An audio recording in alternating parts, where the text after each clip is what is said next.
Three, two, one. Hey everyone, welcome to our Saturday live stream. Today we're comparing the best mid-tier TVs, and it's great that mid-tier prices are dropping. Saying hello to everybody. Hey Jay, hey Getty. I decided, you know what? I have the U7QG working, the QM7K, and I decided to compare it to my reference mini-LED, the Sony Bravia 9, and the Hisense U8QG. So you guys can see, wait, what happens if you go from mid-tier, which is the U7QG, and jump to the U8QG? Is there a big difference, right? And so ask any questions you want. It doesn't have to be about Hisense. It can be about anything you want. And checking audio, if there is nothing wrong with audio, we're going to jump right in. Oh, I love that you guys are here with me. So let's do this. All right. And of course, we are using Jennifer Galla's content. Thank you so much, Jennifer. She's been putting out some amazing content for you guys to do demos. So when you buy any of these TVs and you wonder, hey, what should it look like, whatnot, her test footage, which we'll start right now, really pushes these TVs. And no TV is perfect. Before we jump in, I'm going to share the settings. So real quick, so I've reset all the settings. They're all in filmmaker mode. This is out of the box. This is exactly what you guys will see if you go straight to filmmaker mode. And of course, we choose filmmaker mode because it is the most accurate HDR out of the box, or SDR, but we'll see how accurate it really is. All TVs have had their firmware updated to the best that is available. Now, Sony literally just had one this morning, so I just updated that one, the Bravia 9, whereas the QM7K, the Hisense, both Hisense, the U7Q is on the bottom left, and the U8Q is on the bottom right, QM7K top left hand corner, and the Bravia 9 is right next to my head, top right corner. All right. And thank you, Jennifer. You're so awesome for putting up this content for us all to enjoy. So let's see what happens with these TVs. Now, let me go over the settings real quick. We'll start with the Sony Bravia 9. So we are in professional mode. So the Sony professional mode is equivalent to, let me kind of move my camera over here, is equivalent to the filmmaker mode on other TVs. So let's do that real quick so you guys can see. And this is out of the box. So I'll hit reset to default. And now, boom, that's out of the box. Professional mode. So what you see is what you're going to get if you have a Sony. And in my opinion, the Sony out of the box is easily the most accurate of any of the mini LED TVs I've tested. So we're going to use that as a reference. And many times you've seen me have the reference monitor against the Bravia 9, and it is easily unmatched to the Bravia 9 between the BVM 3110 and the Bravia 9, most closely matched, uncalibrated than any other TV here. So we will use the Bravia 9 as a reference for the other three TVs to see how close they can get to the best mini LED image quality. Not necessarily the brightest, but as far as shadow detail, color accuracy, I think the Bravia 9 sets the standard. And black levels, shadow detail, we're going to look at all of that today. So this is the Bravia 9's out of the box settings, and yep, still looks good after the firmware update. Let's jump to the U8Q. Also, here we go. Picture, and same here. We'll reset to make sure I haven't played with anything. I put it on reset current because if you go reset all, then everything is reset. I'm just going to reset filmmaker mode, right? But I did do a reset all earlier. Okay, and brightness. So this is what it looks like out of the box. I'll tell you right now, we're probably going to have to play with the tone mapping. So out of the box, the U8QG dynamic tone mapping is off. There will be some scenes where I think you're going to have to leave it on, but we'll look at it. You guys will see it's very obvious when we get there. But I do like the U8Q a lot. And U7QG, oops, let's do this a little bit faster. Okay. Reset current. We're in filmmaker mode. Brightness, again, this is out of the box. Now, I'm going to leave dynamic tone mapping off. I think it looks most accurate with it off, but you can always turn it on if you want it a little bit brighter.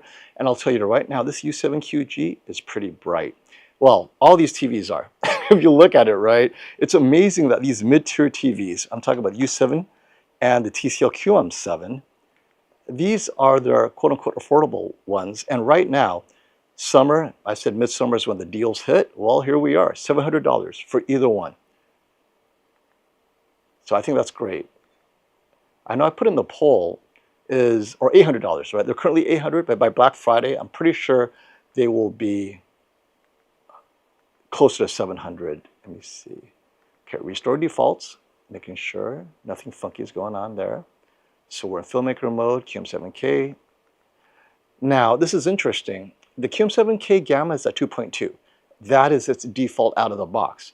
And so in some scenes where we do real content, Netflix movies and all that, you're going to complain and say, wait, why does it feel a little bit brighter? It's because the gamma is at 2.2. I will bring it down to 2.4 and 2.6 so you can see that when you get it a little bit darker, something happens that's not a good thing, and TCL needs to fix this. But it is out of the box at 2.2, and this does give you the most accurate skin tones. Detailed priority is actually its default, so we'll leave it on there. And that's all the default. Okay. Oh, I'm so excited. Make sure my exposure is good to go. Yeah, this is going to be pretty bright.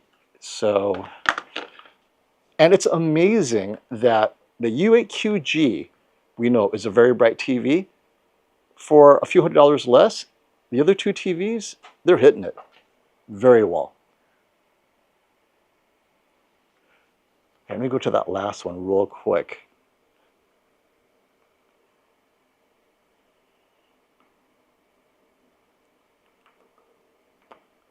Okay, look at the red saturation on all four of these TVs. It is excellent. And the brightness is very similar. Let me lower the exposure a touch so that, okay, so sometimes you'll see me lower the exposure. I do that so that when there's a really bright TV, that TV really pops. Now, what you'll notice though is the white point on the U8QG, it's a little bit warm, right? And again, this is out of the box.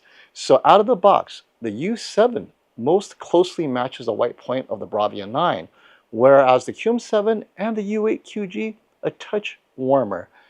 I don't know if you guys can see that, but this is why I like this one, because it's a face and it's white, and you'll see the white point of the different TVs. And it's close enough that I'm not offended, like, oh, you know, this is a bad TV. But definitely, they're not all the same, with the U7, surprisingly, most closely matching the Bravia 9. Okay, so what we got here.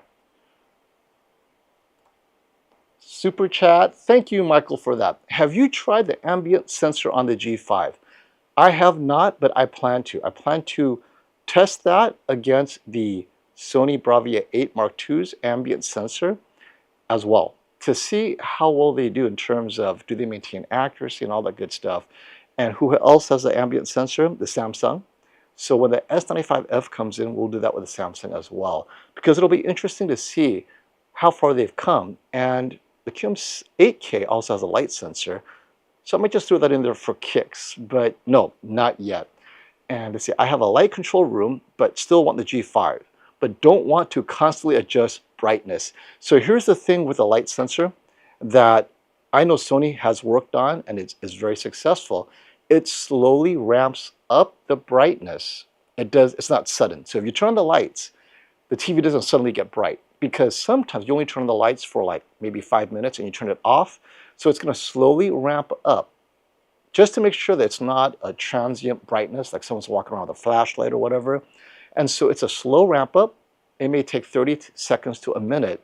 And then if the light drops, your ambient light, suddenly you're dark again, it's not going to suddenly go dark. It's going to slowly ramp down. Whether the other TVs do that or not, I don't know, because I was at Sony and they were demonstrating that. I go, oh yeah, that is kind of pleasant. So we'll see that as well. For sure, I think that's important, is you don't want that sudden jarring bright and dim. So that's something to think about that we'll be testing, but thanks for asking about that. And the G5, well, if you guys don't know, the TV Shootout, the electronics TV Shootout, is next Saturday, exactly 7 days from now. Brian and I, he'll be back. We will be live streaming the event but it'll be live streamed using our content, or actually Jennifer's content, whatever we have available to us, because the actual judging will be using definitely copyrighted content, movies and so forth. But we're going to try to mimic that content with what we have available with Jennifer. And the TVs, I believe, will be calibrated, at least the white points will. So you guys could judge more of the luminance, and some of that color accuracy will be off because it is on YouTube. You don't know which one is which. We won't have a reference monitor because I will not be able to fit a reference monitor with the 4 TVs on my live stream. But at least we can give you some commentary and have our predictions, because we won't know who's going to win until the end of the stream, because in the next room is where the judging is. So it'll be quite a fun event next weekend for you all. All right, let's move on. So hopefully, mark it down. It'll be an all-day event. We're going to start, I believe, at 10 a.m. Eastern Time, or maybe even 9 a.m. depending. I think it's 10 a.m. And we're going to run until it's over, right? Until hopefully we get a score. And at that point, we'll react and we'll have our predictions as we get closer to the end of the event.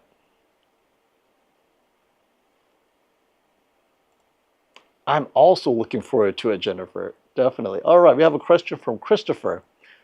If I am coming from a U8H, Saudi Hisense, with a failing LCD, cashing out 2 years into Geek Squad, 5-year protection. Yes, very nice.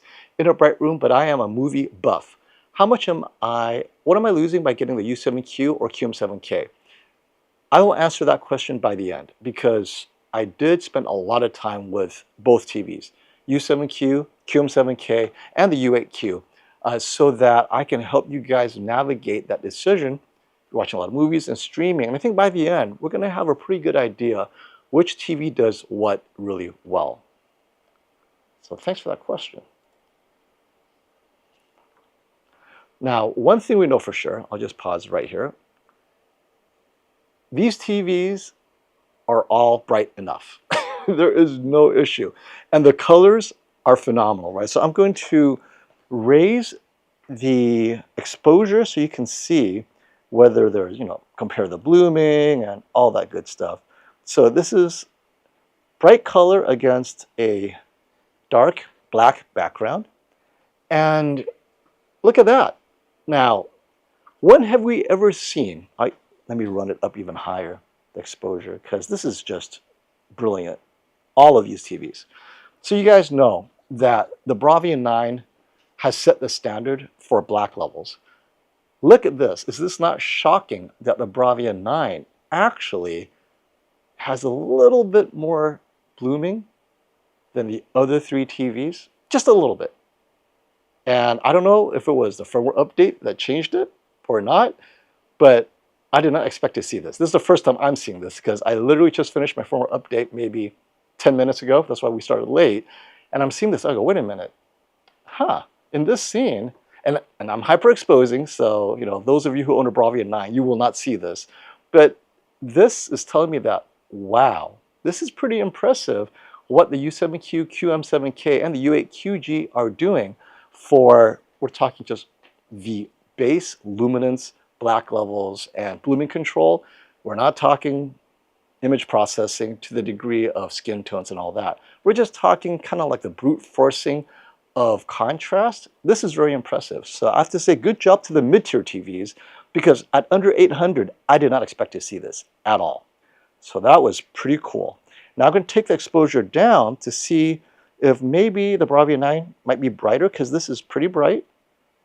And maybe that's why they are a little short. So let's see, who's brighter? Well, definitely the U8Q is the brightest here. Bravia 9 is right behind the U8Q. And I'll tell you where the brightest point of this image is.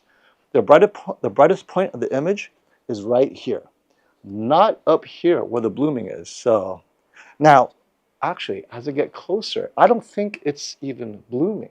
I think there's actually a little bit of color there. So arguably, maybe the other TVs are possibly crushing that shadow detail.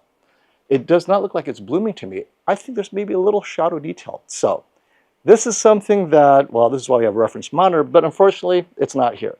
So I take it back. Maybe that's supposed to be there. It's a slight little bit of color. But as you can see, the differences are so minor, I would not choose a TV based on that. So that's kind of cool. So now that I've lowered the exposure a bit, you can see the U8Q is a bit brighter than the other TVs.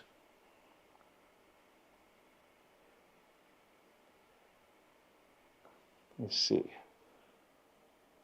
Yeah, definitely U8Q is a bit brighter. All right. That's one of the things why you need a reference monitor is, wait, is that supposed to be shadow detail or is that really blooming? But first, Jennifer is here, so you can always ask her. I'm going to stop right here. So this is one where the U8Q, if you notice, well, first of all, the QM7K is clearly the least bright, right? The Bravia 9 and the U7Q, very similar in brightness. U8Q is a little bit brighter, QM7Q slightly behind. So already, this is where the full screen of the QM7K, if you want more full screen brightness, you would have to go to the QM8K. But notice this, let me lower the exposure a touch. The U8Q has clipped, right? So look in the clouds right here. There's a little bit of clipping. There's quite a bit of clipping here. You're losing the cloud's shadow detail that's here and on the QM7K and on the U7Q. But this is what we talked about with the dynamic tone mapping. We shouldn't have to do this, right? Because the QM7 or the U7Q got it right. Dynamic tone mapping is off. There. You see that difference? Clipped out, color's gone, and then there's a bit more shadow detail. So what I'm going to do is I'm going to leave it on to see if it negatively affects any other scene. If it doesn't, then my recommendation is for those who are getting the U8QG, watching HDR, you might want to leave dynamic tone mapping on. So we'll leave it on for now, and we'll see how it affects the other scenes. But for this scene, this scene for sure needs it because the clouds, you've lost detail there. Whereas on the U7Q, the dynamic tone mapping is off. And so right here in this scene alone, U7Q slightly ahead, right? So that's kind of cool that your mid-tier right here has a bit more sophistication. Right.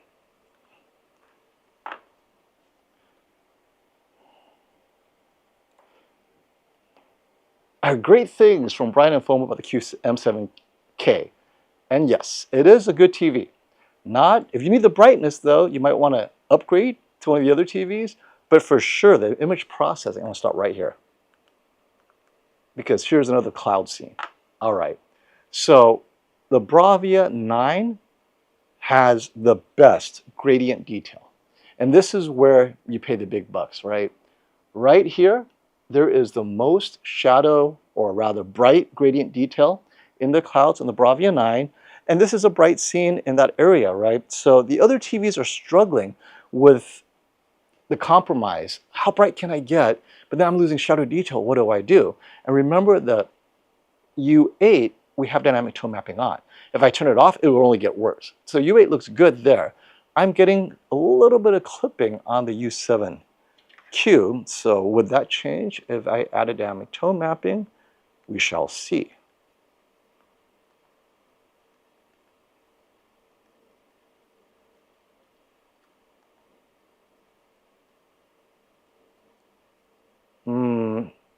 There's a little bit more detail. Definitely, there was a little clipping. It's interesting. It looks more like the U8Q, obviously, but neither of them have the same detail as the Sony. So you know what? Why don't I leave it on? Just for now. We could always turn it off later. And the QM7K is already detailed. Dynamic tone mapping is already on. It's on the detail priority. So I don't think I can do it much better. Yeah, turning it off. So this is more accurate. You're getting a bit more contrast if you turn it off. It looks more like the Sony if you turn it off. actually. A little bit more.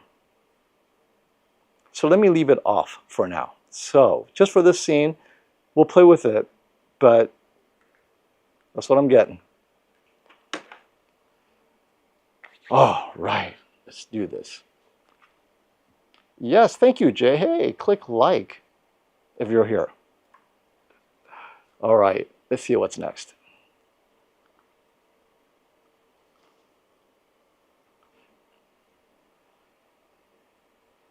So this is an easy one. They all look great.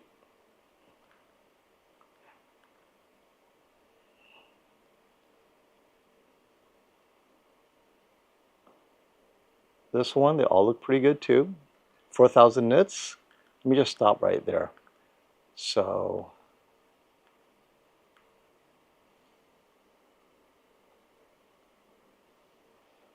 this is bright, saturated colors. And it amazes me that these four TVs look so similar. And so when I say the golden age for TV buyers, how often do you see this where the TVs are so close in performance? Now, 4,000 nits, we're talking the edge of the petals. That's very bright. Let me turn up the exposure to see how well they handle blooming. This is a great scene for that. So we're going to super expose this.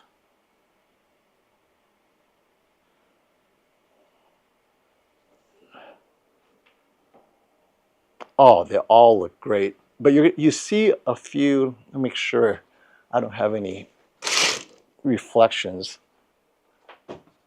that's hitting it because the exposure is so high that I may end up adding unwanted reflections. Okay, so, wow, it's crazy that the U7Q has the cleanest. So the QM7K, it feels like there is something weird on the right of that rose, right? There's some aberration there. The Sony Bravia 9, a little bit of blooming. The U8Q has a touch of blooming on the bottom. The U7QG, very solid, but in the bottom left-hand corner has blooming that the Bravia 9 doesn't. So there is no perfect TV here, right? But it's just very cool to see both the QM7K and the U7QG looking so close to the bump up TVs. And again, we're not doing skin tones yet. I'm just looking at the sheer performance of the dimming zones and how they're controlling it in terms of luminance control and blooming control. This is very impressive. So bravo to both TCL and Hisense for getting it so right. Yes, Apple Jelly, I agree. That U7QG is impressive. But let me warn you all, it's not perfect. I'm showing you the good stuff. There are some things where you're like, oh, I see where the compromises are, and we'll get there.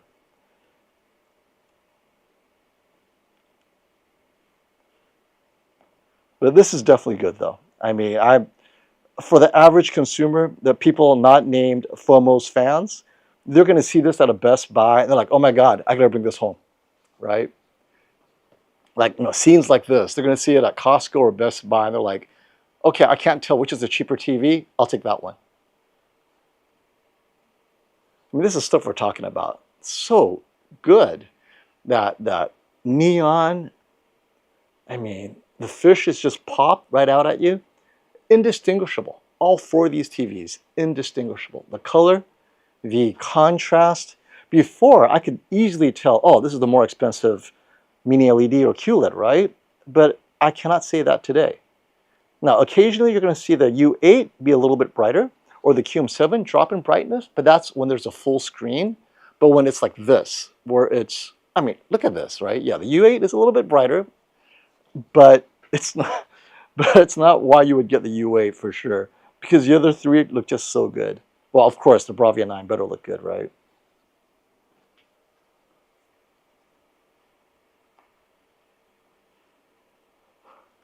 So Ananda has a good question. Not Bravia, LG B4, one of these mini LEDs. The LG B4 cannot come close to the brightness you're seeing here.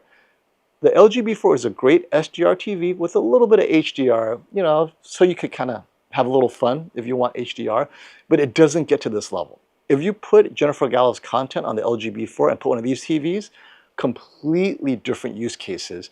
B4 is excellent, but it's for SDR. You're watching Friends, you're watching older movies, and you don't need that extra HDR pop. It will not have it. In a bright room, it cannot keep up with these TVs. So if you're watching a dark room, Nando, and you're watching mostly older movies, older TV shows, the B4 is great because in a dark room, you'll see that contrast. But in a moderately lit room, and you're watching sports and other stuff, these TVs are going to look phenomenal. Now, off angle, the B4 will kill it.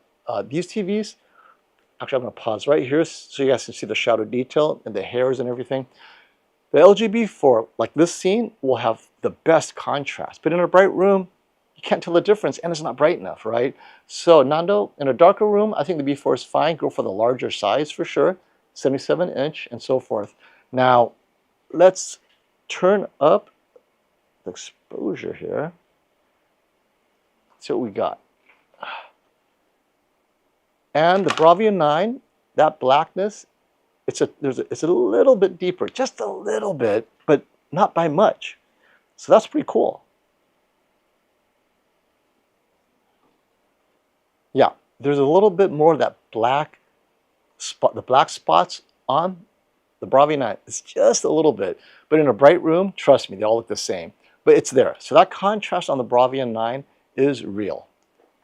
It's not huge, right? Is it $1,000 better? That's your call, my friends.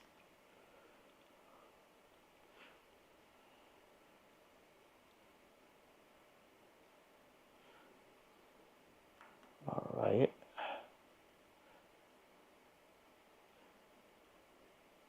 But the U8Q is definitely brighter in that scene. Oh, this line looks so good. So this is one I'm going to hyperexpose for a reason, because this is related to my live stream. Was it just yesterday, the day before yesterday, where we did the Hisense 116UX?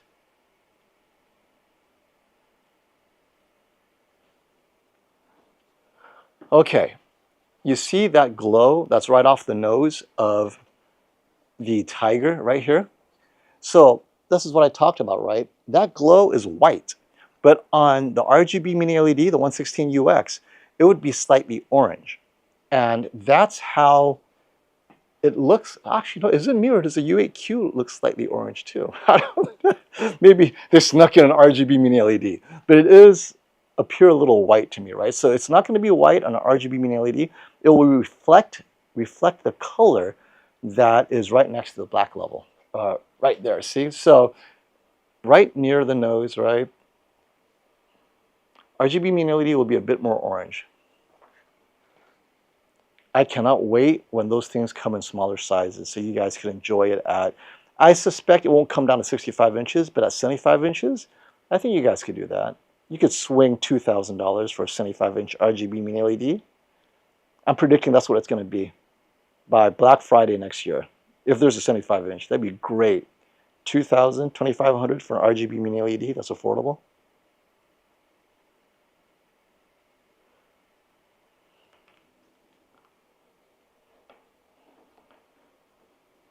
But how good does that Tiger look on all these TVs?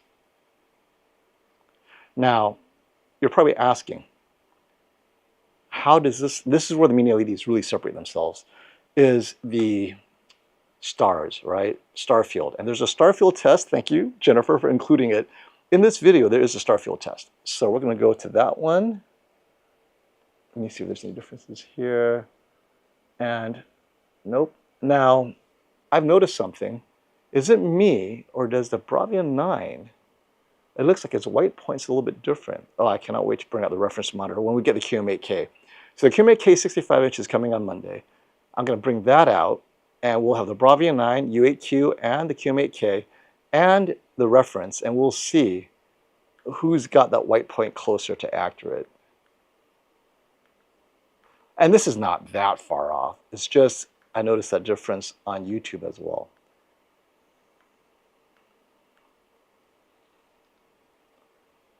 Okay, so let's turn up the exposure a bit.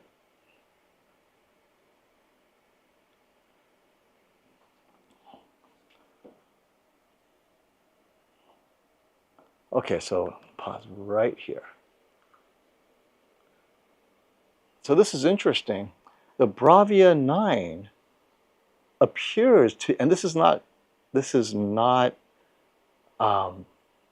ghosting or halo or anything. It's just the Bravia 9's processing appears to be suppressing this brightness right here. This is not very bright, so it's not like, oh, there's blooming there, because even so I'm hyperexposing. If I take it down to where it should be, right?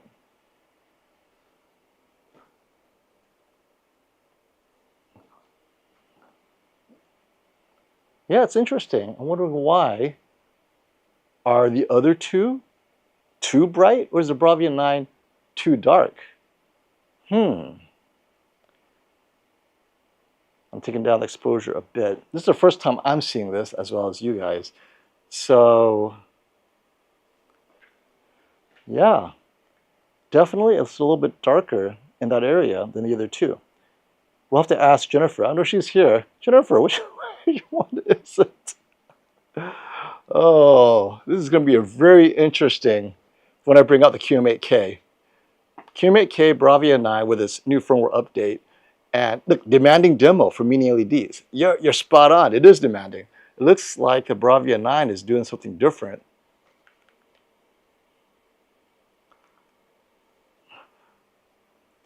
Definitely the Bravia 9 does not look like the other three.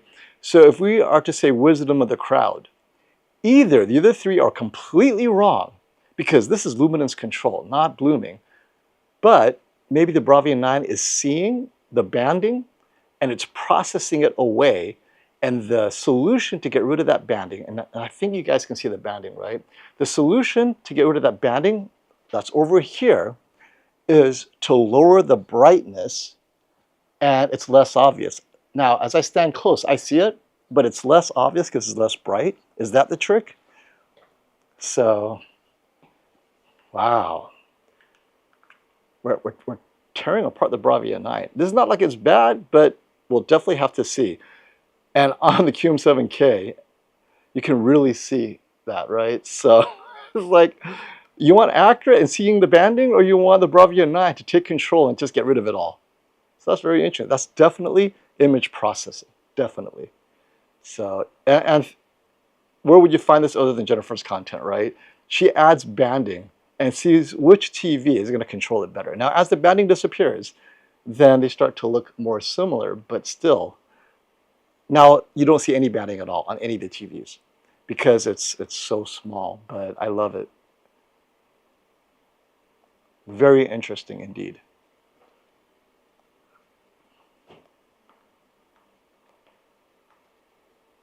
The classic Starfield. Okay. So let me well, first let me increase exposure a touch.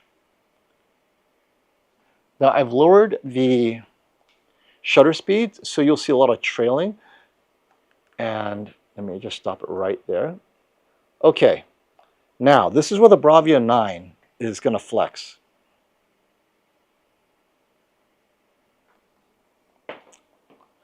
So it has the most black level separation between the stars. Let me get maybe another scene. Okay, right here. This is a good one.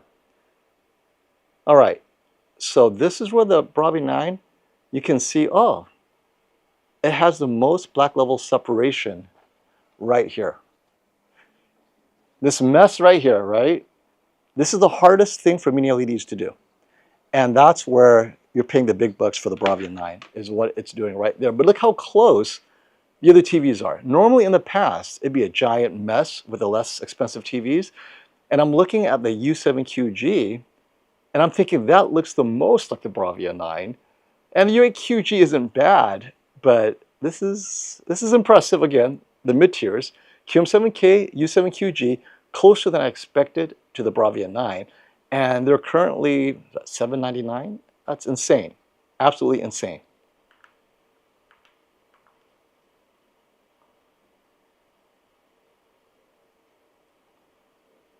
And I've slowed it down, if you guys haven't noticed, because I wanted to capture every bit of that. Because if it moves too fast, it's a blur.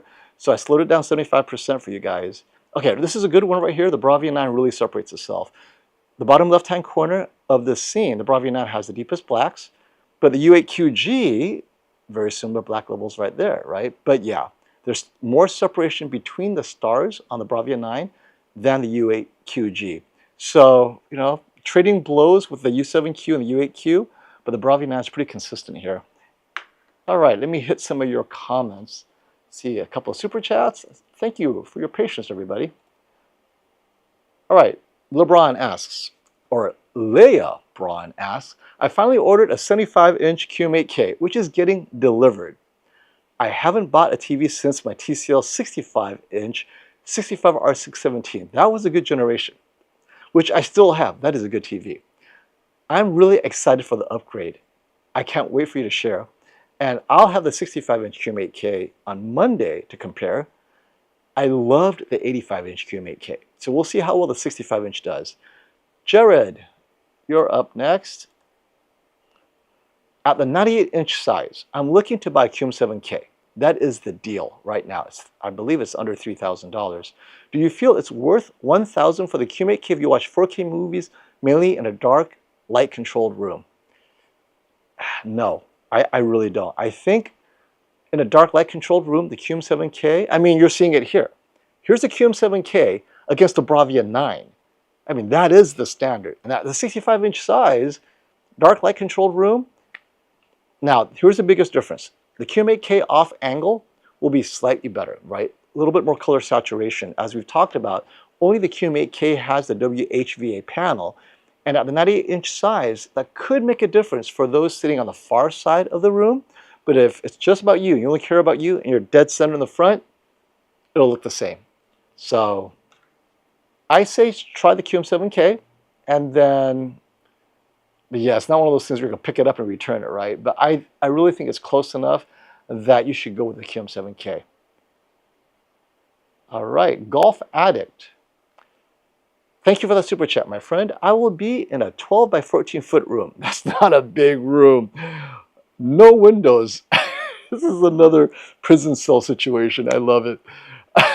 Sitting 7 to 9 feet away.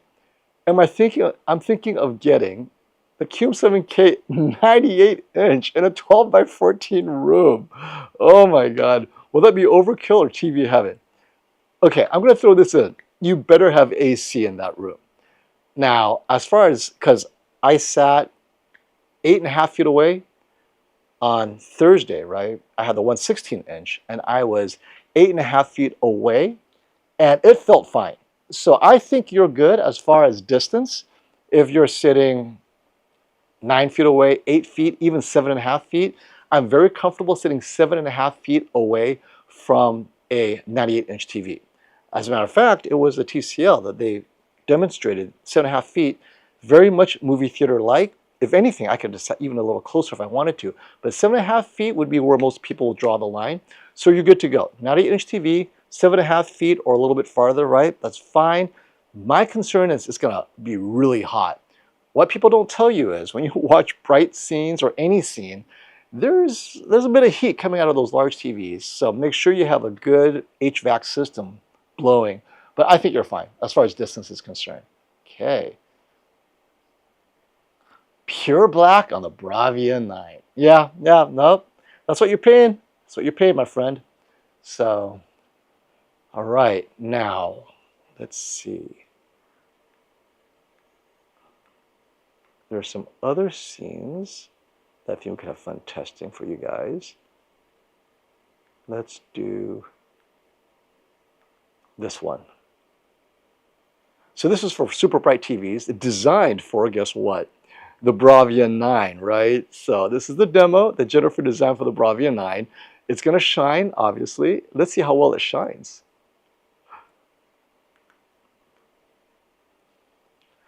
Let me turn out exposure a bit. A little hot there. And she has the Dolby Vision version of this on her Patreon. So even though it says Dolby Vision, just a reminder for you guys, it is HDR 10. But if you want the Dolby Vision version, definitely join her Patreon account.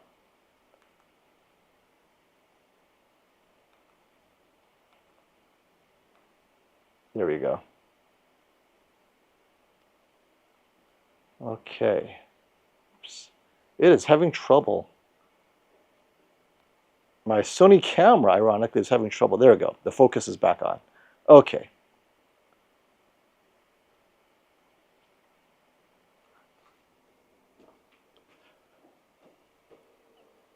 So we're talking about the individual lighting details in this scene.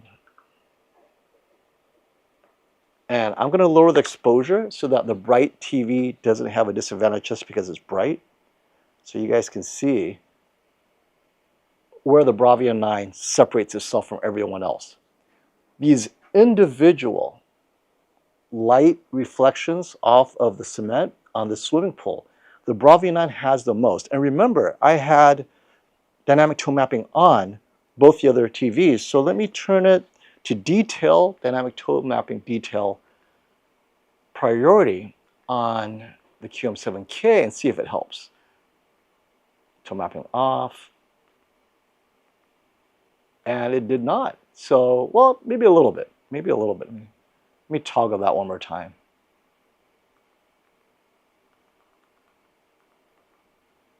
Off. On. No. If anything, you're losing contrast when you turn it on. I'm going to leave it off because it didn't give me any more detail. There's a loss in contrast right here with the QM7K. Right here, you don't have the same level of contrast and separation as you have with the Bravia 9. Hope you guys see that. Now let me see with the U7 if I turn off dynamic tone mapping, maybe it'll help. Maybe. In theory, at least.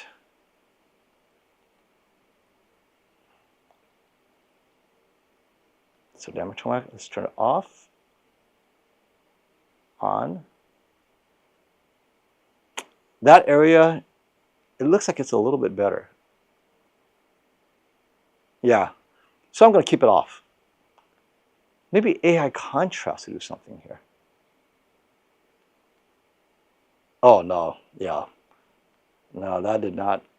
Okay, so dynamic tone mapping off in this scene feels like it helps the U7Q. And let's try it with the U8.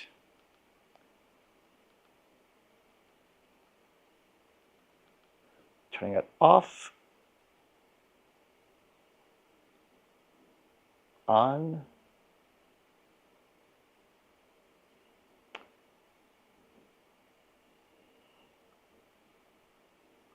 I think it looks better on, meaning that area that the Sony has the best contrast with the light separation, the rays of light.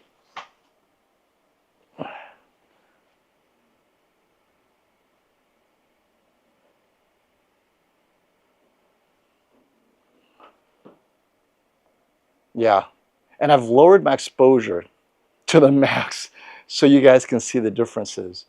And yeah, the Bravia 9, so this is where the big bucks are going, right? It's that sophistication of image processing. It's not just about sheer brightness or sheer blooming control. It's these scenes that are so difficult. Now let's look at the shadow detail. Let's go the other way, right? Let's turn up the exposure a bit.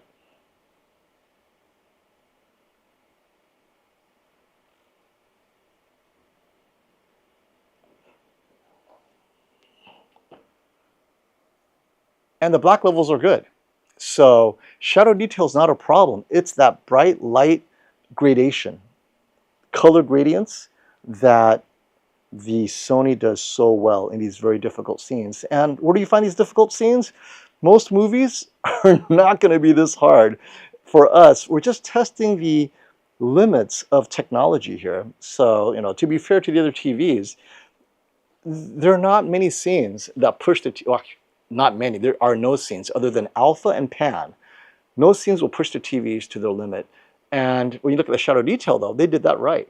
They're very similar to the Bravia 9. So, yeah, excellent. And I'm not going to harp on this. This is just a slight difference. I mean, look at what we had to do to show you guys the difference. So it's not like night and day, but I just had to show this so that those who are Bravia 9 owners, they're not like, oh my God, I'm going to go return this and get Get a QM7K, because what's the point?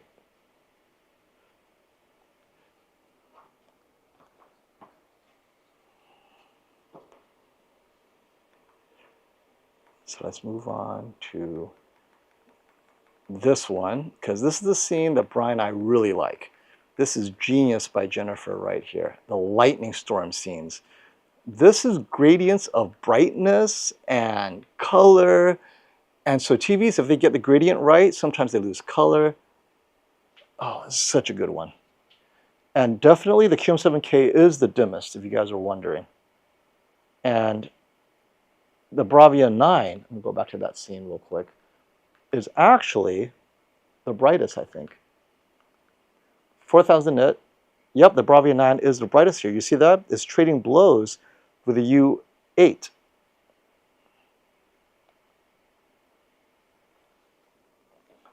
I mean, it's not that much brighter. So we're talking about, well, so here's what the Bravia 9 is doing that's so special. I'm going to turn down the exposure so you guys can see this.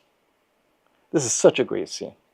So not only is the Bravia 9 brighter, this part is the brightest, right? And then it slowly the gradient comes out. On the U8, this entire area is bright. There's no subtlety. And the QM7K is just dim. The U7 is almost as bright as the U8, almost, but it lacks the subtlety coming out. And the QM7K, there is no bright hot spot that should be there. That's on the Bravia 9. So this is a really great scene for those who are wondering, what am I paying for when I buy the Bravia 9? This is exactly what you're paying for. It is that separation, the HDR separation that people always talk about, right? The dynamic range. The Sony does that so well. Look at that. I think you guys can see that, right? Yeah, I can see it. I mean, the QM7K was doing so well, and then you get here, and there's no separation. It's how you guys describe it, it's flat. It's like two-dimensional. The Bravia 9 is the most three-dimensional, right? You got a bright point, and then it separates itself from the rest.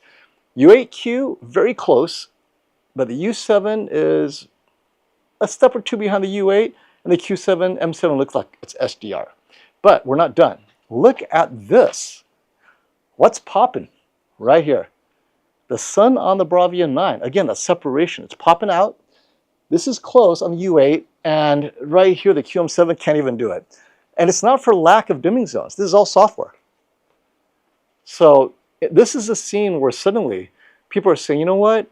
To save money, I'll get the U7 because look how much more color is on the U7 than the U8. Right? So it's very interesting. This is a great scene. Thank you, Jennifer. This is such a good scene. I love this scene.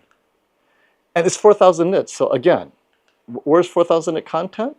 Nowhere, other than Jennifer's content, but no movies will have this. But you need this so that the people who are designing the TVs to future-proof it, so to speak, when this does come out in the future and they grade it to this level, you know which TVs can or cannot do it. Here again, right, the Sony is doing such a great job separating that brightness. Let me see if it's dimmer though. Because oftentimes when you separate, you dim it.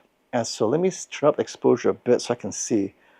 Oh, how crazy is this? The U7 is the brightest in this scene. So the brightest part of the scene, right here, U7 is brighter than any other TV. Brighter than the U8, brighter than the Bravia 9. So that's kind of crazy, right? So let's see who's second brightest. QM7 and Bravia 9. Okay, so QM7's right there.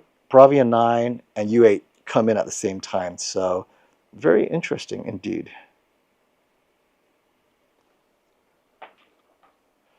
But let me lower the exposure so you guys can see whether there's any detail in this scene that we're losing.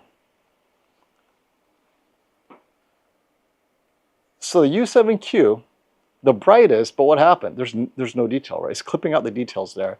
The QM7 actually preserves some detail, but the Bravia 9 dropped its brightness a little bit to preserve everything. And the U8 is very similar to the QM7K. So this is interesting to me how different the U7 and the U8 are in this scene.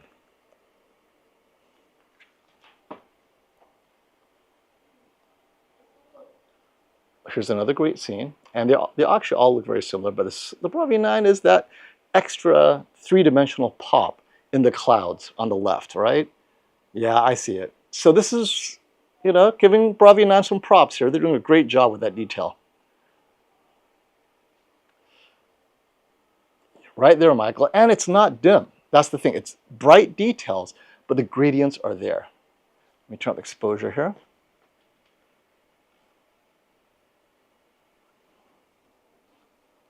There you go. Now, for some reason, actually, let me stop right here. Oh, caught that lightning bolt in a bottle. So this is interesting. So this, again, the Bravia 9 feels like it's using a different white point. Kind of like what happened with the Bravia 8. But skin tones will tell the story, right? No one cares what clouds are supposed to look like. It's whether the skin tones. And I think the image processing is better on the U7 as well. I'm seeing more macro blocking on the U8 and the least macro blocking on the Bravia 9 and the U7. Let me turn up the exposure, see if you guys can see that. Yeah, it's really hard to see. But it's kind of messy on the U8. So right here, the U8's struggling to get the macro blocking under control, right? It's kind of splotchy. Bravia 9 is the best. QM7 and U8 are very similar. So this again is image processing. Oh, there we go. I think I have to turn up the exposure a bit more for you guys here.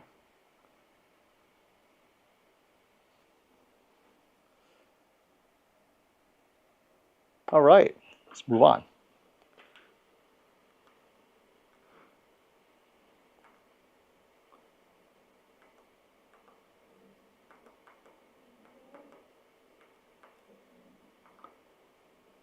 I'm trying to catch a lightning to see if that affects. This is so hard.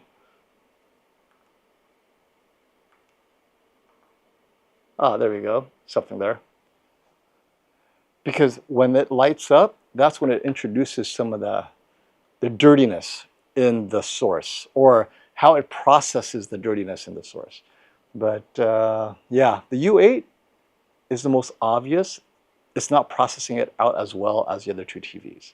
But again, this scene is very unique, right? You're not going to see this in real content. And speaking of real content, that's up next. We'll do a little bit of streaming, Netflix, the extraction, shadow detail, and a little bit of Witcher for skin tones.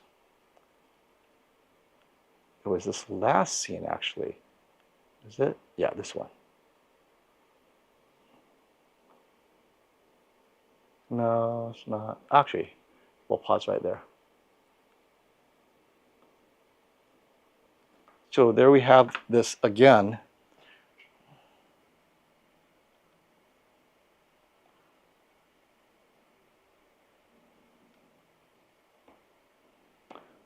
So U8's the brightest, but no, it's the same brightness as the Bravia 9.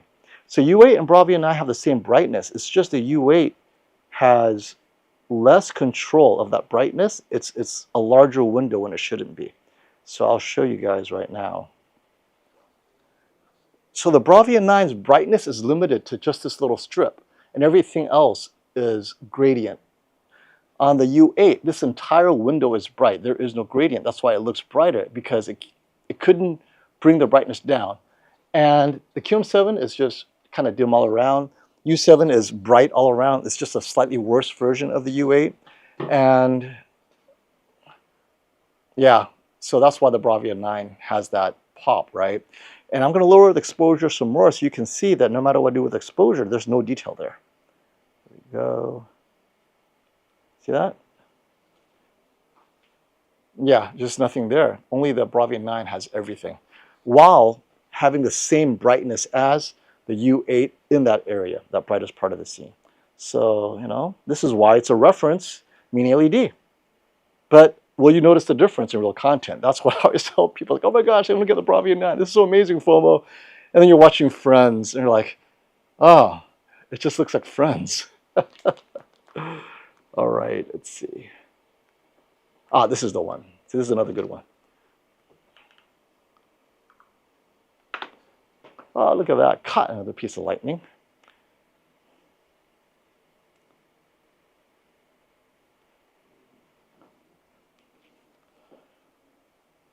So let's see which one's brighter real quick. The U7, brightest one in the scene. Then the Bravia 9, then the U8 and the Q7 come in. So the Bravia 9 is half a stop behind the U7, and the QM7 and the U8 are half a stop behind the Bravia 9. So let's see if there's separation though. And there you go. Once again, right? I'm going to lower the exposure as much as I can. And once again, Bravia 9 demonstrates what it means to tone map while preserving brightness. Now, I have to say the U7 is bright. So if you're going to go bright, might as well go U7. The U8 is less bright, but it didn't bring additional detail to the table. So the U8's trying to do something, but he couldn't do it, right? So U7's like, ah, what the hell? I can't do it anyway. I'm just going to be brighter. So that's kind of funny. All right.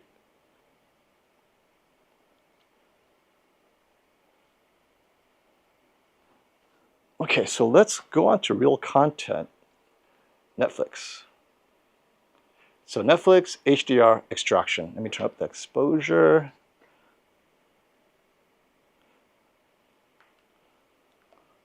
This is a great dark scene.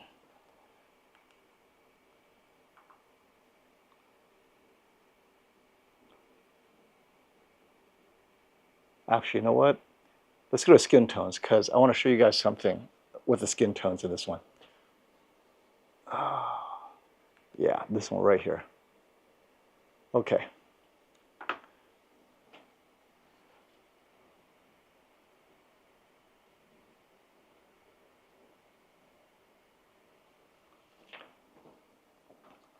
So it feels like the Bravia, so the Bravia 9 has the gamma, the lighting, perfect.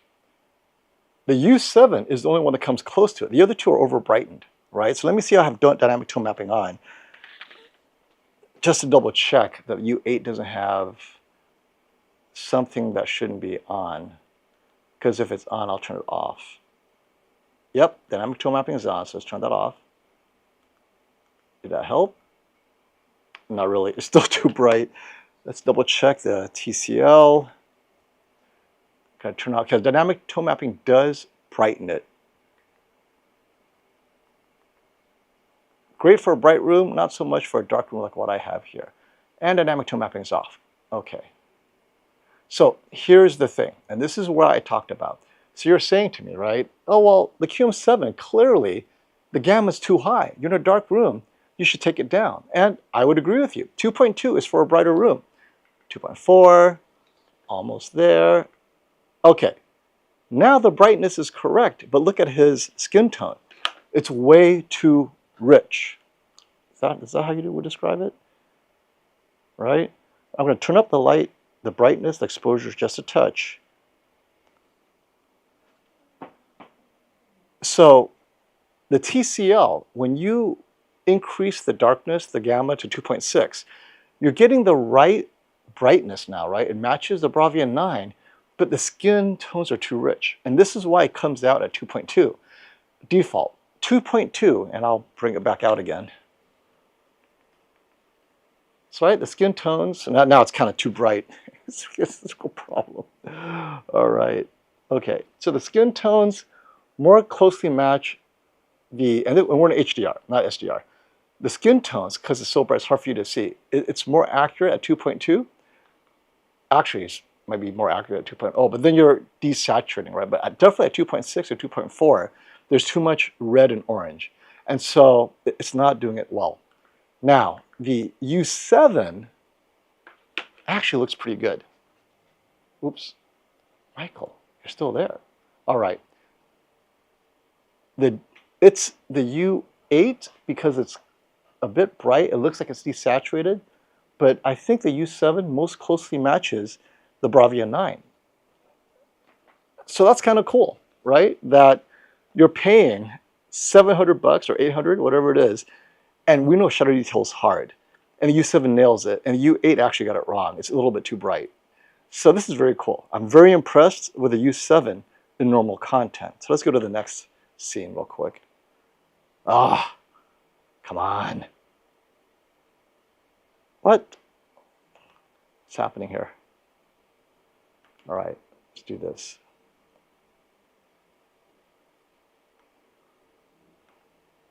Okay, here's another good one.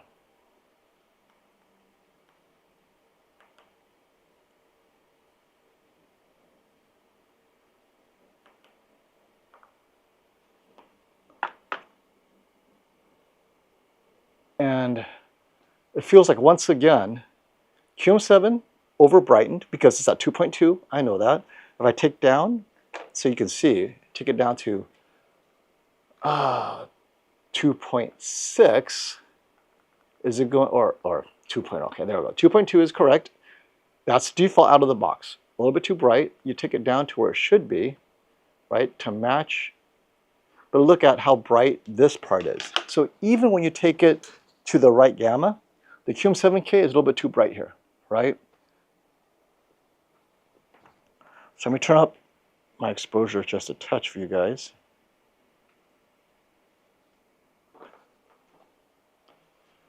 And once again, you see the teal in this scene.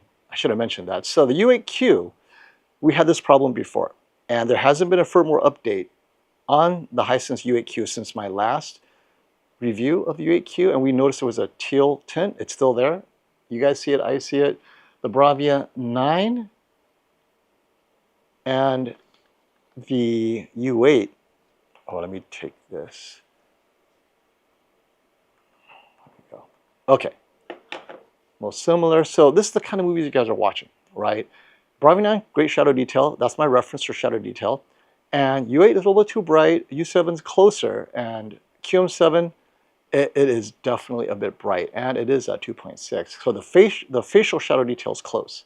But it's oversaturated though. See how red his face is? It should be that red. Now the U8, I think the skin tone is not bad. But it's kind of weird that teal on the wall. It shouldn't be teal. So when am I doing the QM8K? I'm getting it Monday. I'll probably do it Wednesday. So next Wednesday, QM8K, Bravia 9, reference monitor, and U8K. So we'll have the U8, the QM8, the Bravia 9, and the reference monitor on Wednesday.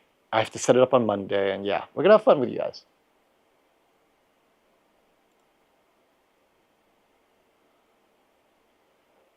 You can't unsee it. No, you cannot. I'm always looking for it now. Okay. But if it wasn't for the other three TVs, this actually will look kind of natural, right? It does look terrible. But because you have the other three TVs, you're like, oh wait, what's happening here? Here's a close-up. Let's see how it's... Okay, so here's the problem. Now it looks really bad on the QM7. There is that red push when it's too dark. So this is better than years prior on the TCL, but it's oversaturated there. The U8 is a little, so that teal's making his face a little bit too pale. And the Bravia 9 has a touch of that magenta. Just a touch, but it's not unnatural. This is, well, we'll need a reference monitor at some point to double check that. And the U8, not as oversaturated as the QM7. So let me see if I can turn up the, do I need to turn up the brightness for you guys to see that? Yeah, I'll do it just a touch.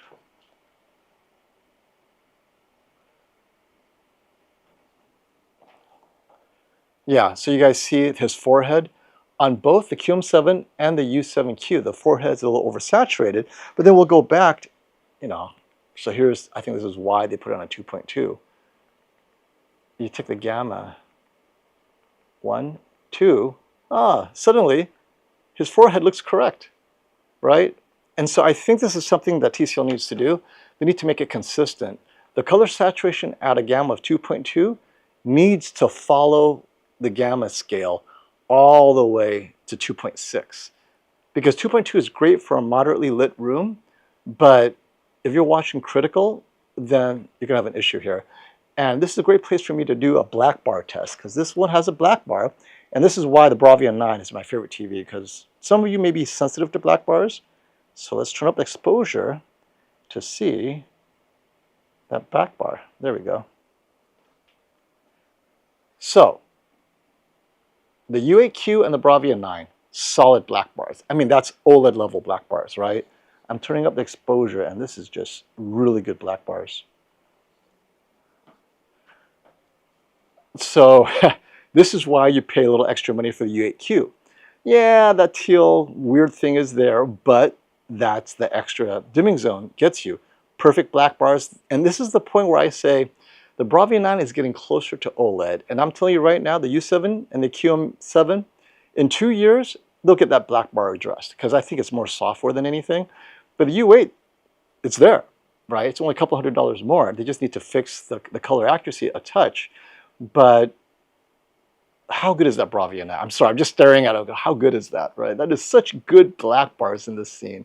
Obviously, as the scene gets brighter, you know, but that's the other point. This is a dark scene, but how come you get blooming on the QM7 and the U7? It's not because the scene is too bright.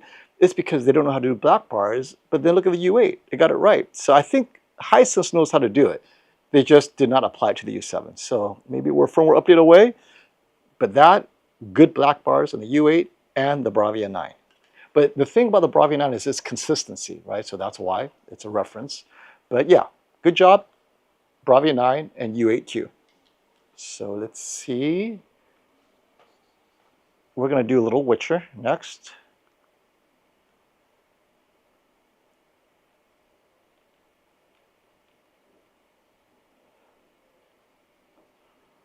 Okay. There we go.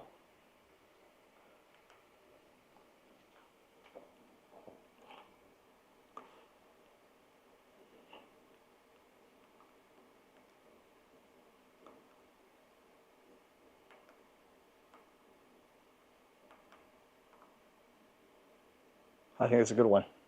All right, let me turn up the exposure.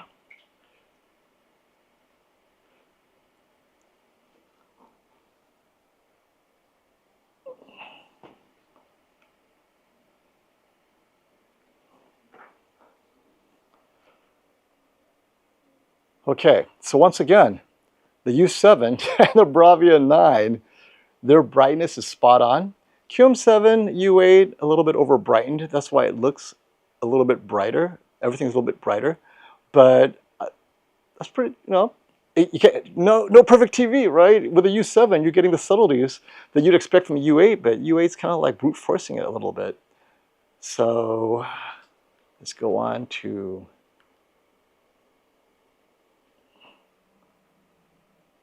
So this is a good one. And there we go. Wow, that Bravia 9 U7 really looks similar. That is very impressive.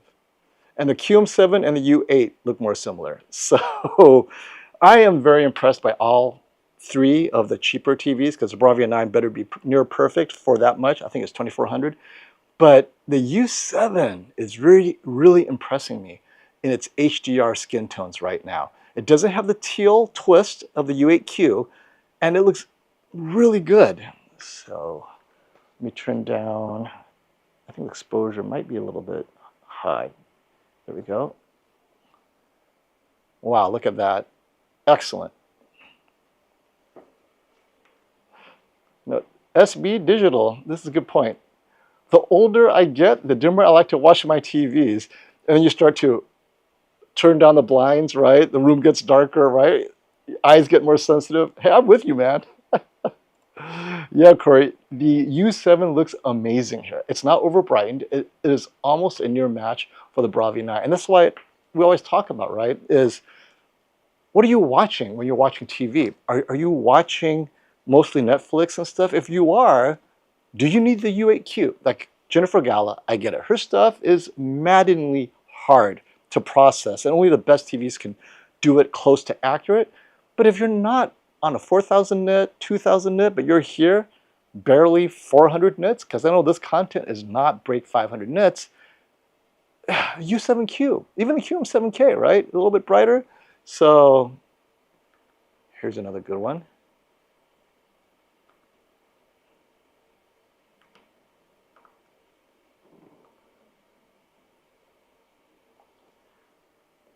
All the TVs look pretty good, except that, you know, a little over brightened on the other two. But yep, TVs look great here. I mean, I would get any of these TVs, honestly, for Netflix. Here, here's a good one.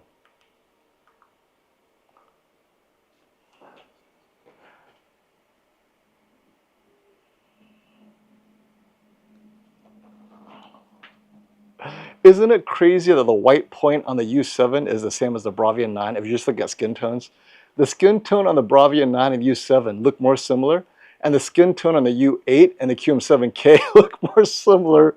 I guess at this point, people are like, phone will bring out the reference monitor, but I can't fit it in here, right? We'll do it next time.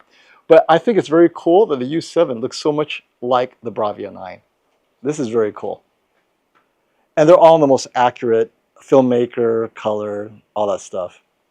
Yeah, the Bravia 9 is on its Expert 1. Okay. Just adjusting my exposure so you guys maybe can see. I'll make it a little bit darker. I think the other one's a little bit too bright. Yeah, the other two, looks like they're losing a little bit of color compared to the Bravia 9. And I think it's because, well, duh, the TCL has it at 2.2. We know we can fix the TCL. And you're wondering, wait, maybe the gamma on the... Okay, so that's a little bit better. The problem with HDR, adjusting the gamma on the Hisense, is, oops, wrong one. You can't. It's kind of fixed in HDR for me. You see here where it says you can't change it. I would have to go into a different mode. So you could change it on the TCL, and yeah, so I wish I could adjust the gamma. It's so much easier because when you adjust the gamma, it kind of preserves some of that color tone. But let me see if I change the preset to a different mode. HDR Theater. No, here, let's use that one.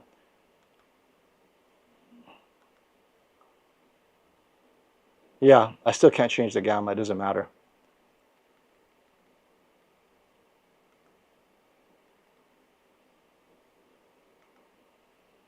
All right.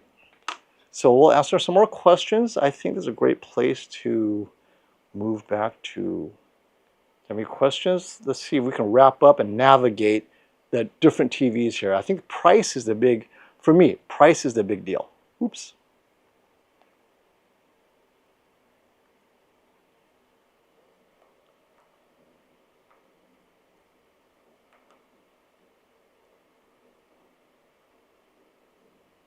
All right, give you guys something to watch as we finish up and answer all these questions. We'll start with the Super Chats.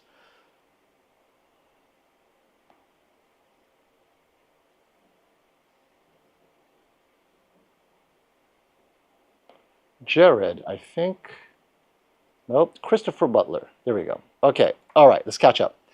Thank you for the Super Chat, Christopher Butler. Are you seeing the huge green push on the white starlight and banding only on the U8QG? It does feel like the U8QG has a slight green teal push. So it's either green or it's teal. I do see that. A few people here see it as I do, very green. So it needs to be calibrated. This is out of the box, and I've reset it many times. It needs a firmware update to fix that, or it needs to be calibrated. So calibration should address that. But yes, I do see it. But it's not on the U7. So if you don't need that extra brightness, and I'll tell you, the U8 is not that much brighter than the U7. You saw in some scenes, the U7 was right there. So if anything, I'm wondering, other than audio might be slightly better, get the U7. Because the U8 is slightly, oh, I'm going to stop right here. Speaking of slightly brighter,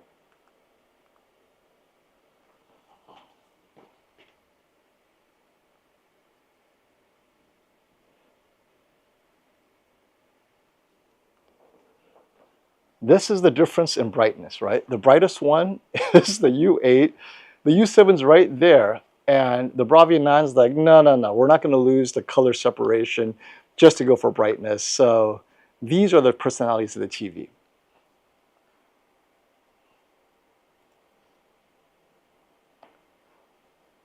Next up, Jared Coleman. Thanks for the answer. I want to ask, what's your experience with eARC on TCL HDMI 2.0B? Does it pass through lossless Atmos or DTS:X to a Denon 3900 AVR? Okay, let me take a second. When you say pass through, if your source is the TV, it does not do lossless. The TV, any streaming platform, does not do lossless. It doesn't matter what it is. Netflix, Apple TV, Netflix through Apple TV. If it's a streaming platform, Prime Video, Netflix, any of those, no lossless. It's all going to be some lossy Dolby Digital Plus. So if your TV is the source, it will not pass through lossless. Now, if your source is lossless, you're on a disc, why are you passing it through your TV? I don't know if the TV will preserve the losslessness of it. I haven't tested that. To make sure, I would say your source, if it's lossless, get the audio directly to your speakers or your system. Well, you have a Denon 3900 AVR. Your source should plug directly into your 3900 AVR. Do not plug your source through the TV and then through eARC to the Denon. So source on Denon, you're good to go. Now, if your TV is the source, you will never get lossless audio from movies. That just doesn't work. Sony, Bravia Core, right, their Core Entertainment, whatever, I'll have to ask them if they're putting out lossless from the source, but streaming platforms are not doing lossless. All right. DTS:X, also not lossless. So I think if your goal is lossless from the TV as a source, or if you have a streaming stick, if it's a cloud streaming source, it is unlikely to be lossless unless they say to you, this is not using Dolby Digital Plus, but they're all using that. So Dolby Digital is not the true HD lossless. Hopefully that answers your question, Jared. Golf Addict. Hi, in Canada, do you think the QM8K is worth $4,000 more than the QM7K in the 98-inch? And the QM7K is $4,900, and the QM8K is $8,900 for my room that I previously stated. So you saw the weaknesses of the QM7K. Lack of separation. It doesn't have that 2D pop that the Bravia 9 and sometimes the U7Q has. If my 65-inch QM8K has all of that next to the Bravia 9, then the answer is that important to you? Because that separation may not be all the content you watch, but that is what you're paying for. Now, is it worth that extra $1,000? It's your money. I would say most content, you're not going to have that. But now you know where the money is going. And we're assuming the QM8K has that separation. We will see.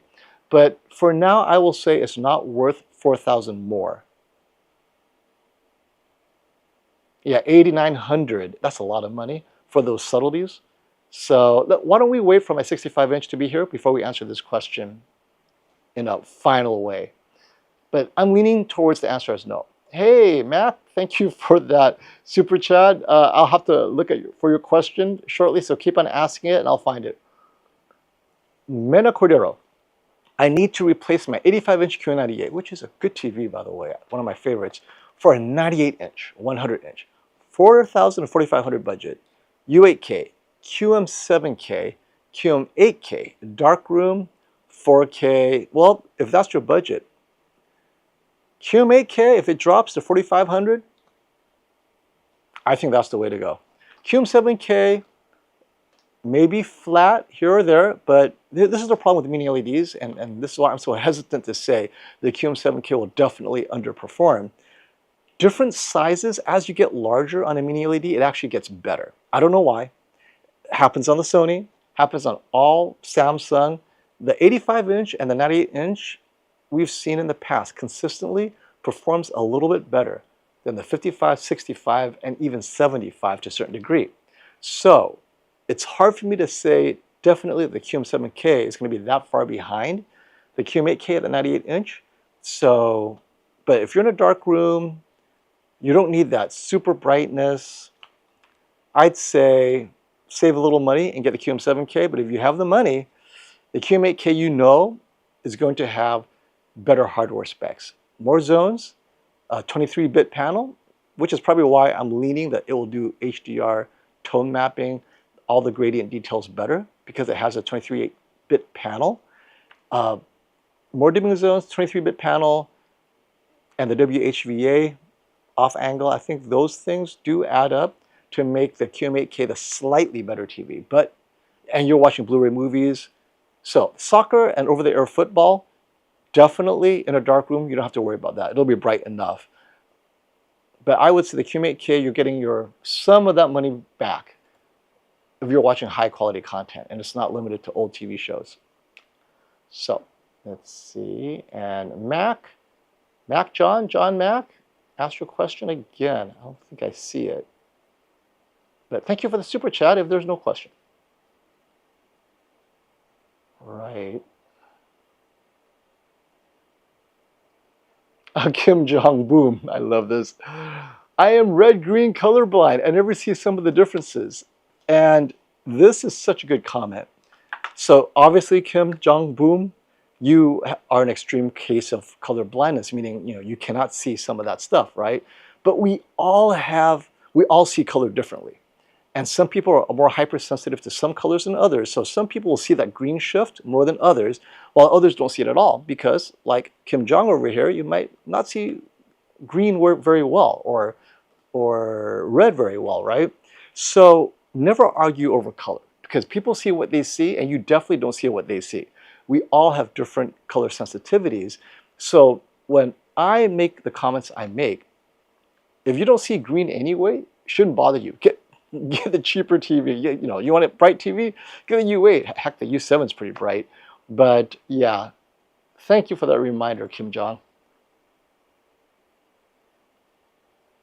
And so, this is going to be my summary. I'm going to summarize this stream. Apple Jelly TV Science has kicked off the summary. I am impressed by the U7QG. And this is my summary right now. Given the price and given how many times it looked like the Bravia 9, the U7QG is an amazing TV. I believe it's better than the QM7K because it hits that both the shadow detail, the skin tones, and the luminance accuracy with the Bravia 9 more often than the QM7K. Now, if you need brightness in a bright room, QM7K is perfect, right? You saw the 2.2. It looks great at 2.2 gamma. And in a bright room, that's what you should be at. Or maybe even a 2.0. And it's fine there. But if you're in a dark room, that U7QG nails it in a dark room because you don't need that extra brightness. You need that shadow subtlety. And for $800, you're not going to get a better TV. I guarantee you. There will not be a better 65-inch, $799 TV than the U7QG. And I mean, look at this. Look how good this looks right now, right?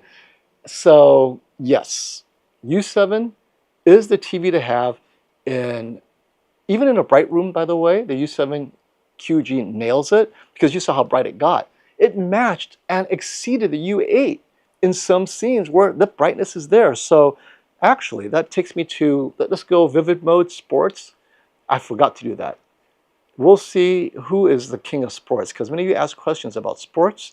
We're going to do that right now. We're going to see in reasonably good color, because you guys don't want vibrant green skin, right? Just to get it brighter. So we're going to go into some random sports content here, and hopefully I don't get called out for that. College football live. What? Is there already college football?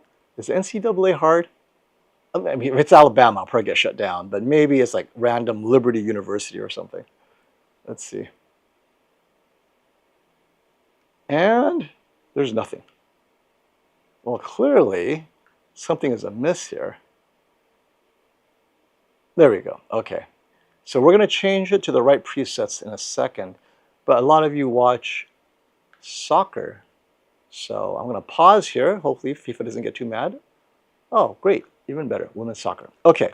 Now, clearly, the QM7K, very bright. And we're going to max out the brightness we're going to start with the Sony, right? Because I know in vivid mode, it's very pleasant still. So let's hit vivid. And then we're going to change the skin tones real quick. color temperature is neutral. Let's make it warm. There we go. Okay, so the Bravia, oh, and then the brightness. I'm gonna make sure everything is maxed out on brightness. High, auto low lumen. Nope, doesn't change anything. Peak luminance high. Okay, I think this is a good representation. I'm very comfortable with the brightness on the Bravia 9. Let's see how these other TVs do. We'll start with the TCL QM7K. And let me see. Oh, excellent. Okay, so sports, standard, vivid. Let's go into standard because vivid did not get any brighter. But with standard, at least I have some control. So here in gamma, yeah, you lose a little too much contrast. I'll keep the gamma at 2.2. Auto HDR conversion does nothing. We are in SDR. Dynamic contrast, I actually like this. Peak luminance, let's make it brighter. And that did nothing. Oh, how funny is that? Dynamic brightness, yeah, let's not do that. Off, that did not help. Okay, so brightness is maxed out. Okay, so, and I think this is pretty good. This is as good as it will get. And then we go to the U7Q.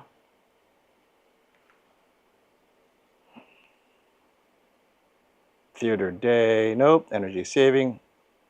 Sports, standard, vivid. Okay, vivid looks pretty good. Brightness, high. So this is all default. Gamma 2.2, similar to the TCL. AI contrast on high, auto dynamic range. HDR enhancer, does this change anything? Yeah, this is too unnatural. If I turn HDR enhancer on, it doesn't, yeah, it doesn't do much for me. Peak brightness on. Okay, so that's the U7. What was it again? It's vivid. You have to say these guys really improved their vivid mode. I mean, the grass is obviously very vibrant, but the skin tones are actually, that one, the skin tone might arguably be slightly more pleasant than the Sony. Sony feels a little oversaturated compared to the U7. So we'll do the same thing. Go to vivid on the U8.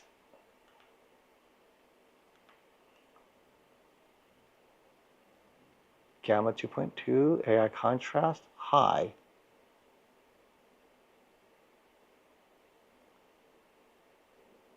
Huh. I like it on low. It doesn't add to brightness, by the way. AI contrast just changes the contrast slightly. You know what? I'll keep it off. It didn't add to the brightness, and I think it makes the skin too contrasty. HDR enhancer is off. On, off, doesn't do anything. Peak brightness high. Okay. Let me change my exposure a touch.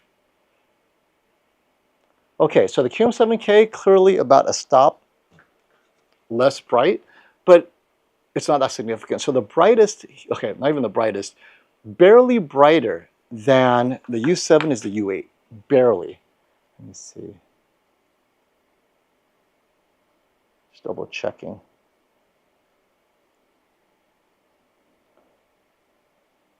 No, I'm wrong. The U7 is brighter than the U8. Wow, did not expect that.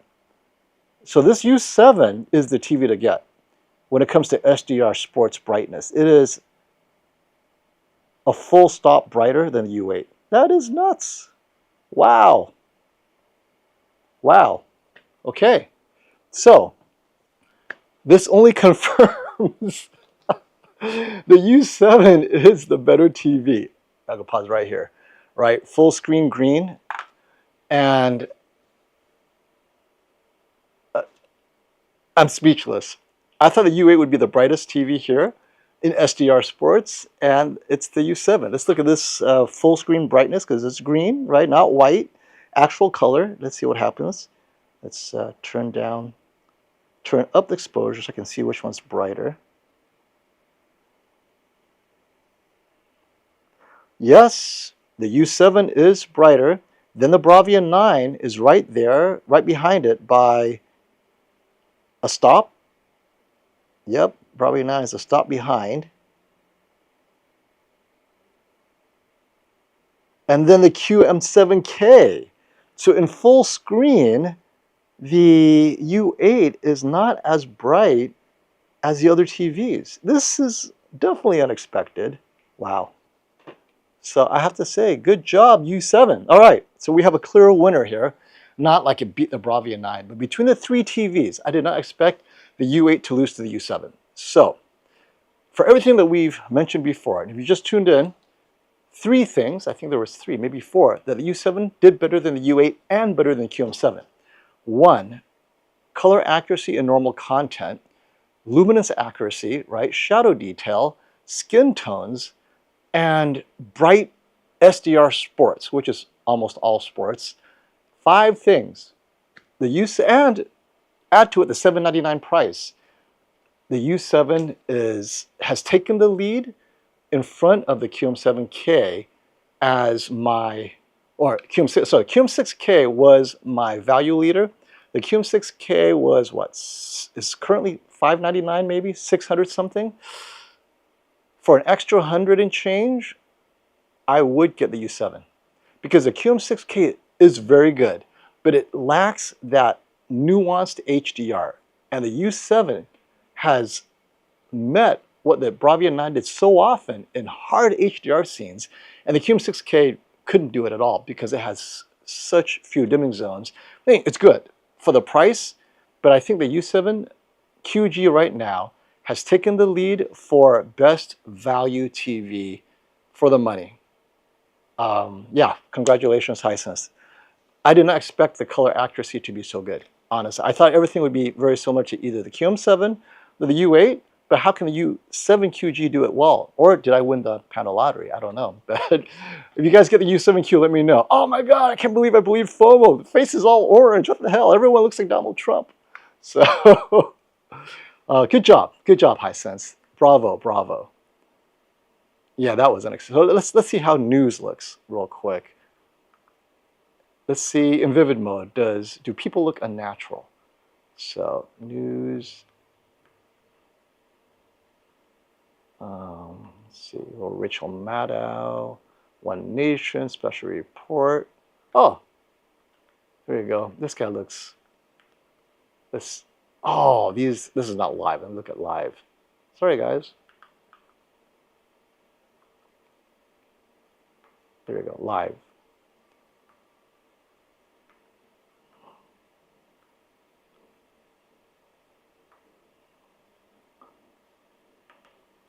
On the red carpet, there should be people with skin tones here. Okay.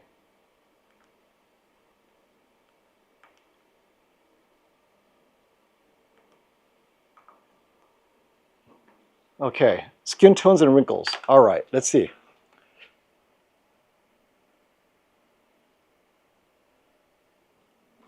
How does she look? Well, well, well. What I'm going to do is I'm going to put the Sony in a accurate bright cinema mode so we can see what the skin tone's supposed to look like. But I have to say, she looks very clear on the Sony. I see more wrinkles on her than on the other ones. Oh, geez. Okay. Let's put this in cinema. Actually, standard. So if you guys don't know, Sony spends more time on standard mode to perfect skin tones than anything else. So we will give them that. Color, put on expert. Oops, cool, neutral, warm, expert 1. Okay. All right. So the U7, let's give everyone a little bit of warmth. I think it's warm. Actually, you know what? You guys aren't watching sports in Vivid, so we'll put everyone in standard. Let's do that. Color, temperature, warm. Warm 1. There we go. Wow, looks very much like the Sony. Nice. All right. U8. It's like rolling dice with the U8 here.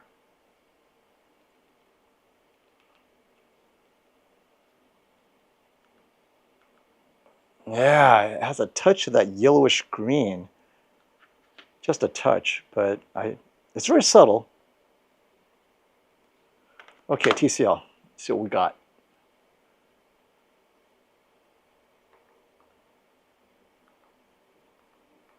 TCL's already in standard mode, dynamic color. Let's turn that off. Okay. I think 4. Yeah, I think 4 looks better. And you guys can tune this. I'm just trying to get it close. We're not.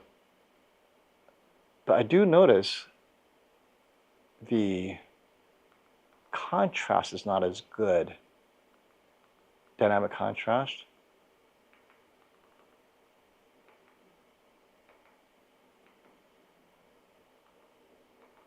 Yeah, definitely got to leave it on low. Okay, there's not much I can do here. I think the U7 and the U8 are very similar, nearly identical, which again sells the U7. So, okay, now it's final. I would say the U7QG is an amazing looking TV. Let me see some. Oh, there we go. Bikini contest. Okay, let's look at this. Wow, they all look pretty good. So they're all bikini approved, my friends. What's with these advertisers? It's like it's all commercials all the time. Okay, dark skin looks good.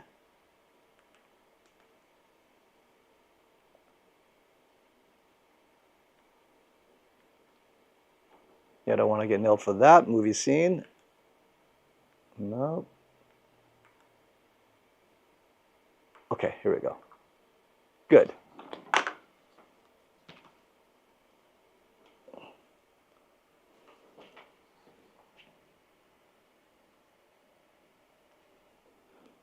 Okay. And the U7Q, yes.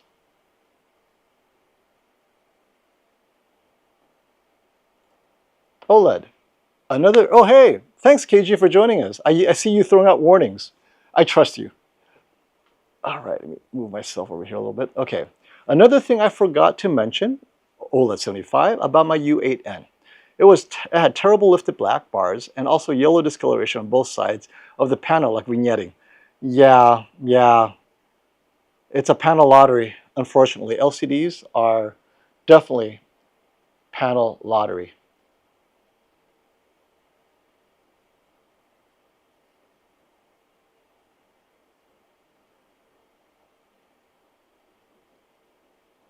Okay. Apple Jelly is not a Chinese AI bot.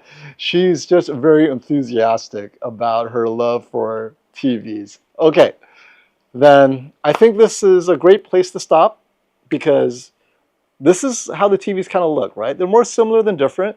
Subtle differences. If you're watching normally TV, news, shows, any of these TVs are fine. HDR, obviously, Bravia 9 is the standard. U7, surprisingly, comes closest to the Bravia 9 more often than not if you're watching stuff that's under 2000 nits, which is literally everything that you stream. But if you're watching Jennifer Galla's content, U8QG comes a little bit closer in terms of that brightness, the peak brightness, but I don't think that's important. I think the U7QG, what it does well for under $800, which is what most people would be shopping at, this is the TV I would get over the QM7K and over the QM6K. I'd pay a little bit more for the U7QG because of its color accuracy with respect to the Bravia 9. Okay, that's it. Thank you so much for joining me, my friends. And thank you, KG, for joining me too. Until next time, my friends, take care of each other, be well, and stop the FOMO.